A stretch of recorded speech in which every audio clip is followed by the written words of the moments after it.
ನಮಸ್ತೆ ವೀಕ್ಷಕರೇ, ನಾನಿದಿನ ಆಲೂಗೆಡ್ಡೆ ಚಿಪ್ಸ್ ಅಥವಾ ಪೊಟ್ಯಾಟೊ ಚಿಪ್ಸ್ನ ಮನೆಯಲ್ಲೇ ಸುಲಭವಾಗಿ ಯಾವ ರೀತಿ ಮಾಡೋದು ಅಂತ ತೋರಿಸ್ತಾ ಇದ್ದೀನಿ. ಕೇವಲ 5 ನಿಮಿಷದಲ್ಲಿ ಆಲೂಗೆಡ್ಡೆ ಚಿಪ್ಸ್ ಮಾಡಬಹುದು.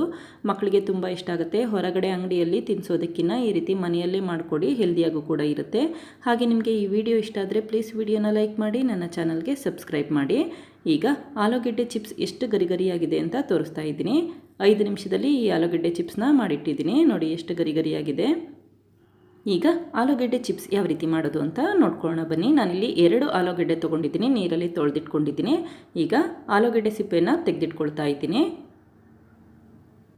ಈಗ 2 ಆಲೂಗೆಡ್ಡೆದು ಸಿಪ್ಪೆ ತೆಗೆದಿಟ್ಕೊಂಡಿದ್ದೀನಿ. ಈ ರೀತಿ ನೀಟಾಗಿ ಸಿಪ್ಪೆ ತೆಗೆದಿಟ್ಕೊಂಡಿರಿ. ನಾನಿಲ್ಲಿ ಆಲೂಗೆಡ್ಡೆ ಸ್ಲೈಸರಲ್ಲಿ ಸ್ಲೈಸ್ ಮಾಡಿಟ್ಕೊಳ್ತಾ ಇದ್ದೀನಿ. ನಿಮ್ಮಲ್ಲಿ ಸ್ಲೈಸರ್ ಇಲ್ಲ ಅಂತ ಅಂದರೆ ಚಾಕುಲ್ ಕೂಡ ಆಲೂಗೆಡ್ಡೆನ ತೆಳುವಾಗಿ ಕಟ್ ಮಾಡಿಟ್ಕೊಳ್ಳಿ. ದಪ್ಪನಾಗಿ ಬೇಡ, ಆದಷ್ಟು ತೆಳುವಾಗಿ ಆಲೂಗೆಡ್ಡೆನ ಸ್ಲೈಸ್ ಮಾಡಿಟ್ಕೊಳ್ಳಿ. ನೋಡಿ, ತೆಳುವಾಗಿ ಸ್ಲೈಸ್ ಮಾಡಿಟ್ಕೊಳ್ತಾ ಇದ್ದೀನಿ. ಈಗ ಮತ್ತೊಂದು ಆಲೂಗೆಡ್ಡೆನೂ ಕೂಡ ಸ್ಲೈಸ್ ಮಾಡಿಟ್ಕೊಳ್ತಾ ಇದ್ದೀನಿ. ಮೊದಲೇ ಹೇಳಿದಾಗೆ ತೆಳುವಾಗಿ ಸ್ಲೈಸ್ ಮಾಡಿಟ್ಕೋಬೇಕಾಗತ್ತೆ. ಚಾಕುಲ್ ಕೂಡ ತೆಳುವಾಗಿ ಸ್ಲೈಸ್ ಮಾಡಿಟ್ಕೊಳ್ಳಿ. ಈ ರೀತಿ ರೌಂಡ್ ಶೇಪಲ್ಲಿ ಆಲೂಗೆಡ್ಡೆನ ಸ್ಲೈಸ್ ಮಾಡಿಟ್ಕೊಂಡಿದ್ದೀನಿ. ನೋಡಿ, 2 ಆಲೂಗೆಡ್ಡೆನೂ ಸ್ಲೈಸ್ ಮಾಡಿಟ್ಕೊಂಡಿದ್ದೀನಿ. ಆದಷ್ಟು ತೆಳುವಾಗಿ ಮಾಡಿಟ್ಕೊಳ್ಳಿ. ಈಗ ಇದನ್ನು ನೀರಲ್ಲಿ ತೊಳ್ಕೊಬೇಕಾಗತ್ತೆ.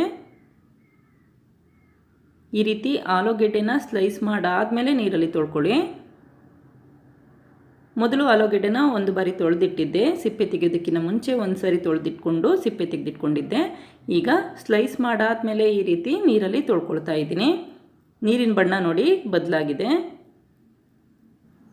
ಈಗ ಆಲೂಗೆಡ್ಡೆನ 2ನೇ ಬಾರಿ ನೀರಲ್ಲಿ ತೊಳೆದಿಟ್ಕೊಳ್ತಾ ಇದ್ದೀನಿ. ನೀರು ಆದಷ್ಟು ಕ್ಲಿಯರ್ ಆಗಬೇಕು, ಅಲ್ಲಿವರೆಗೂ ಆಲೂಗೆಡ್ಡೆನ ತೊಳ್ಕೊಬೇಕಾಗತ್ತೆ. 2 ಬಾರಿ ನೀರಲ್ಲಿ ತೊಳೆದ್ರೆ ಸಾಕು. ಈಗ ನೋಡಿ, ನೀರು ಕ್ಲಿಯರ್ ಆಗಿದೆ. ಈಗ ಆಲೂಗೆಡ್ಡೆನೆಲ್ಲ ಒಂದು ಪ್ಲೇಟಿಗೆ ಎತ್ತಿಟ್ಕೊಳ್ತಾ ಇದ್ದೀನಿ. ಒಂದು ಅರ್ಧ ನಿಮಿಷದಲ್ಲಿ 2 ಬಾರಿ ಆಲೂಗೆಡ್ಡೆನ ನೀರಲ್ಲಿ ತೊಳೆದಿಟ್ಕೊಳ್ಬಹುದು.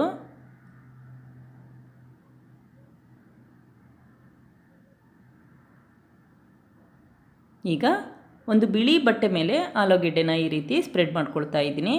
ನೀರಿನ ಅಂಶ ಎಲ್ಲ ಚೆನ್ನಾಗಿ ಹೋಗಬೇಕು, ಅದಕ್ಕೋಸ್ಕರ ಈ ರೀತಿ ಬಿಳಿ ಬಟ್ಟೆ ಉಪಯೋಗಿಸಿದ್ದೀನಿ. ಈ ರೀತಿ ನೀರಿನ ಅಂಶ ಹೋಗೋವರೆಗೂ ಪ್ರೆಸ್ ಮಾಡ್ಕೊಳ್ಳಿ.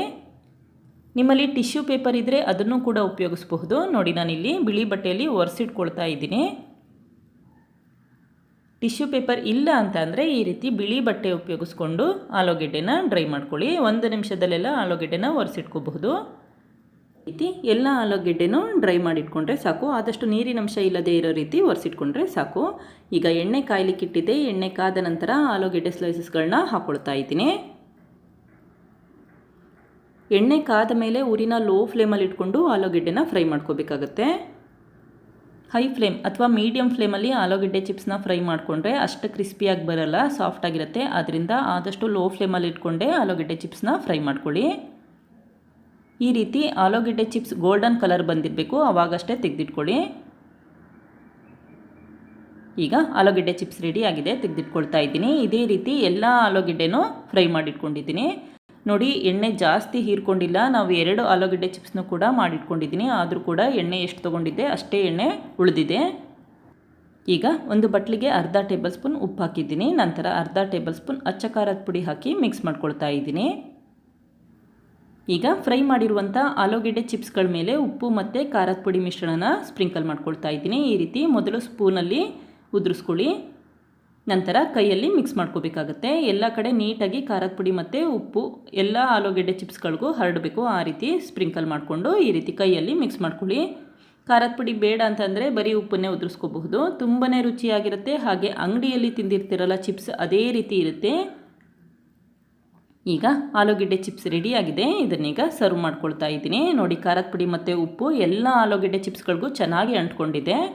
ನೋಡಿದ್ರಲ್ಲ ವೀಕ್ಷಕರೇ, ಎಷ್ಟು ಸುಲಭವಾಗಿ 5 ನಿಮಿಷದಲ್ಲಿ ಆಲೂಗೆಡ್ಡೆ ಚಿಪ್ಸ್ ಮಾಡಬಹುದು ಅಂತ ಗೊತ್ತಾಯ್ತಲ್ವ. ತುಂಬಾ ಗರಿಗರಿಯಾಗಿರುತ್ತೆ. ಅಂಗಡಿಯಲ್ಲಿ ಯಾವ ರೀತಿ ಆಲೂಗೆಡ್ಡೆ ಚಿಪ್ಸ್ ಇರುತ್ತೆ ಅದೇ ರುಚಿ ಇರುತ್ತೆ. ಹಾಗೆ ತುಂಬ ಕ್ರಿಸ್ಪಿಯಾಗಿರುತ್ತೆ. ನೀವು ಕೂಡ ಒಮ್ಮೆ ಪ್ರಯತ್ನಿಸಿ. Thank you. ಲೈಕ್ ಮಾಡಿ ಮತ್ತು ಸಬ್ಸ್ಕ್ರೈಬ್ ಮಾಡಿ.